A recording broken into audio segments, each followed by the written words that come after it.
নমস্কার আমার প্রিয় বন্ধুরা, মৈত্রী রেসিপি থেকে তোমাদের সবাইকে স্বাগত জানাচ্ছি। আজকে আমি সকালে জলখাবার মানে রবিবারের সকালে জলখাবার তোমাদের কাছে করে দেখাবো। এটা হচ্ছে ভার্মিসেলির রেসিপি। এই নতুন ধরনের এটা রেসিপি হবে আমার কাছে, তাই আমি তোমাদেরকে শেয়ার করে আজকে দেখাবো। কি করে করছি নিশ্চয়ই তোমরা প্রথম থেকে শেষ অবধি দেখবে। এছাড়া ভিডিওটা ভালো লাগলে নিশ্চয়ই তোমরা লাইক শেয়ার সাবস্ক্রাইব করবে। পাশে যে বেল আইকন আছে সেটা প্রেস করলে তোমরা অন্যান্য রেসিপিগুলো আমার পেয়ে যাবে। এই দেখো ভার্মিসেলি, এটাকে আমি রোস্টেড ভার্মিসেলি, এটাকে একটু রোস্টেড করা আছে, এটাকে আমি করে তোমাদের কাছে দেখাচ্ছি। এখানে আমার দুটো প্যাকেট আছে, এই দুটো প্যাকেটকে কিভাবে তৈরি করছি দেখো তোমরা। এখানে আমি আগে কড়াইয়ের মধ্যে জল বসিয়ে দিয়েছি। কড়াইয়ের মধ্যে জল বসানোর পরে আমি এখানে অল্প করে তেল দিয়ে দিচ্ছি। এটার মধ্যে তেল দিলে কি হবে, আমি ওইগুলোকে সেদ্ধ করব যখন এগুলো জোড়া হয়ে যাবে না, সেই জন্য আমি একটু তেল দিয়ে রাখলাম। তেল দিয়ে তারপরে এরপরে এগুলোকে আমি ঢেলে দিচ্ছি। বেশি কিন্তু সেদ্ধ করব না, বেশি সেদ্ধ করলে ওইগুলো গায়ে গায়ে লেগে থাকবে, তাই আমি অল্প করে সেদ্ধ করে এগুলোকে উঠিয়ে দেব। এগুলো যেহেতু রোস্টেড আছে সেই জন্য বেশি সেদ্ধ করারও দরকার হবে না। এটা 5-6 মিনিটের মতন আমি সেদ্ধটা করব, তারপর একে আমি নামিয়ে রাখবো। মিডিয়াম টেম্পারেচার দিয়ে দিলাম আমি, বেশি জোরে দেব না, কারণ অল্পর মধ্যে আমি সেদ্ধ করব, তাই মিডিয়ামে আমি রেখেছি টেম্পারেচারটা। দেখো আমার এটা সেদ্ধ হয়ে গেছে, আমি এটাকে এরপরে নামিয়ে রাখছি। এই আমার সেদ্ধ হয়ে গেছে, স্টেনারে আমি ছেঁকে রেখেছি এটা। এরপরে আমি কিভাবে তৈরি করব তোমরা দেখতে থাকো। এখানে আমি একটা কড়াই বসে দিয়েছি, কড়াইয়ের মধ্যে আমি এখানে তেল দিয়ে দিচ্ছি।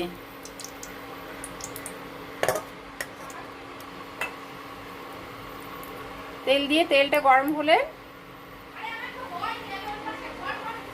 তেলটা আমার গরম হয়ে গেছে, এর মধ্যে আমি 1 চামচ সর্ষে, একটু অড়হরের ডাল, মানে যতটা পরিমাণ হবে সেইভাবে আমি সব জিনিসগুলোকে নেব আমি। এরপর একটু এটা নাড়াচাড়া করে নিই।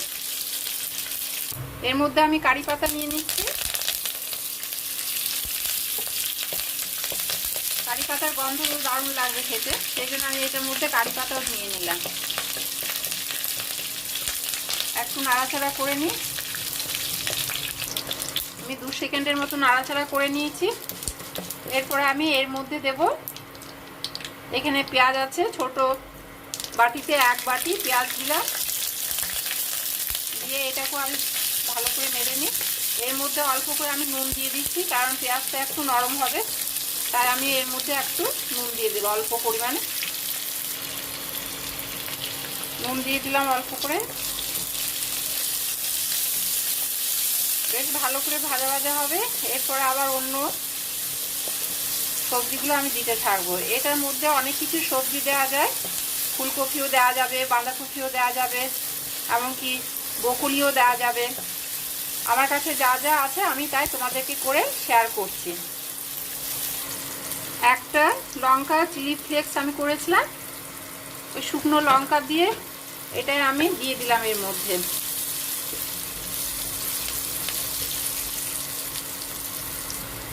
এরপর আমি এখানে ক্যাপসিকাম, বড় বাটিতে 1 বাটি দিয়ে ক্যাপসিকাম দিলাম,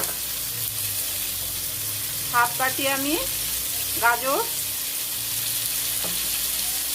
দিয়ে এগুলোকে বেশ একটু নরম হবে নাড়াচাড়া করতে থাকি। একটু নরম হলে,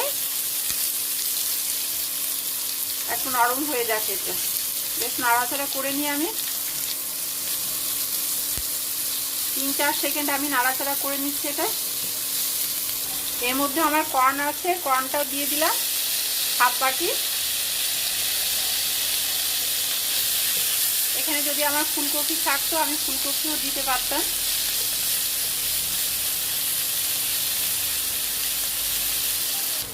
দেখো এটা আমার বেশ সেদ্ধ হয়ে গেছে। আমি দেখো এগুলো সেদ্ধ হয়ে গেছে। এরপরে আমি এখানে এই যে এটা আমি দিয়ে দিচ্ছি, এটা দিয়ে এটাকে ভালো করে মিক্স করব, ভালো করে মিক্স করতে থাকবো। এর মধ্যে আমি অল্প করে গোলমরিচ গুঁড়ো দিয়ে দিচ্ছি। আগে তো আমি একটা শুকনো লঙ্কা দিয়েছিলাম, শুকনো লঙ্কা চিলি ফ্লেক্স করেছিলাম। এখন আমি এখানে গোলমরিচ গুঁড়ো দিয়ে দিচ্ছি, বেশ ঝাল ঝাল হবে খেতে। এর মধ্যে আমি 1 চামচ নুন দিয়ে দিচ্ছি, কারণ নুনটা আমি আগে অল্প পরিমাণে দিয়েছিলাম, এই জন্য এখন 1 চামচ দিলাম। আর 1 চামচ চিনি দিয়ে দিচ্ছি। এটা কিন্তু আমি লো ফ্লেমে এখন ভাজাটা করছি, কারণ বেশি ফ্লেম দিয়ে দিলে মানে হিট দিয়ে দিলে আমার লেগে যাওয়ার ভয় থাকবে, তাই আমি কম হিট করে এটা ভাজছি। তোমরা রেসিপিটা করবে, সকালের জলখাবারেও হতে পারে বা বিকেলের ব্রেকফাস্টও হতে পারে। সকালে ব্রেকফাস্ট, বিকেলের ব্রেকফাস্টে এটা করলে খেতে খুবই ভালো লাগবে। এছাড়া টিফিনও দেওয়া যাবে, অফিসে বা কলেজের, স্কুলের টিফিন বক্সেও এটা দেওয়া যাবে। একবার করেই দেখবে বাড়িতে, খুব ভালো লাগে খেতে এটা। আমার এটা কমপ্লিট হয়ে গেছে, এটাকে এখন নামিয়ে রাখবো আমি। এরপর আরেকটা প্যান বসিয়ে দিয়েছি। এই প্যানের মধ্যেও আমি অল্প করে জাস্ট তেল নিয়ে নিচ্ছি। এই তেল নিয়ে আমি একটা ডিম ভেজে নেব। এটা এই ডিমটা দিতেও পারা যায় বা না দিলেও কোনো ক্ষতি নেই। আমি ইচ্ছে করে ডিমটা দিচ্ছি, যেহেতু খেতে ভালো লাগবে সেই জন্য আমি একটা ডিম ভেজে আমি ওপর থেকে ডিমটা দিয়ে দিচ্ছি।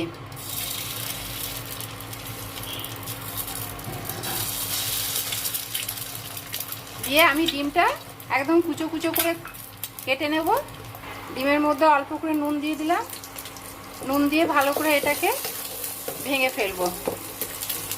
দেখো আমার কমপ্লিট হয়ে গেছে সকালের জলখাবার, এমনকি বিকেলের জলখাবার, এমনকি অফিস, কলেজ, টিফিনও হয়ে যাবে। তোমরা নিশ্চয়ই এভাবে রেসিপিটা করবে, খুব ভালো লাগবে খেতে। আজকে এই পর্যন্ত, তোমাদের কাছে আবার পরের রেসিপি নিয়ে আসবো। তোমরা ভালো থেকো, সুস্থ থেকো, বাই।